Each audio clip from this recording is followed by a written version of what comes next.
Programang ito ay rated SPG. Striktong patnubay at gabay ng magulang ang kailangan. Maaaring may masiselang tema, lengguwahe, karahasan, sexual, horror o droga na hindi angkop sa mga... Good morning mga kachikas and welcome sa aking munting channel.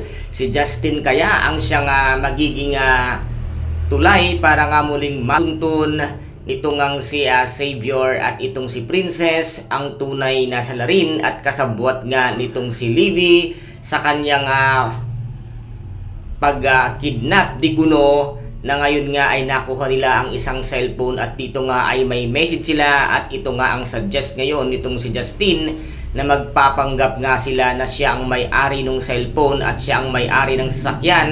Ngayon nga ang cellphone nito ay hawak-hawak nga nitong ang si Justin. Ito na kaya ang katapusan nitong ang pinsan nitong si Divina at ni Divina na ngayon nga ay hawak nila ang cellphone ng isang lalaki na siyang naging driver at mamay-ari nga ng sasakyan nang magpanggap nga silang nakidnap kunwari itong si Livy. Ito na kaya ang magiging katapusan para nga mabuking na ang katotohanan itong ang si Divina ang siyang tunay na mastermind sa lahat nga ng nangyari at ito ang siyang nag-utos dito nga kay Livy para nga mawala sa landas niya itong si Princess at masaikatuparan nga itong si Divina ang lahat ng kanyang mga plano na sirain at agawin nga itong si Raymond at ang kanyang pamilya dito nga kay Sherlyn. Kaya guys, napakarami po nating mga dapat abangan sa mga susunod na episode dito nga sa Prinsesa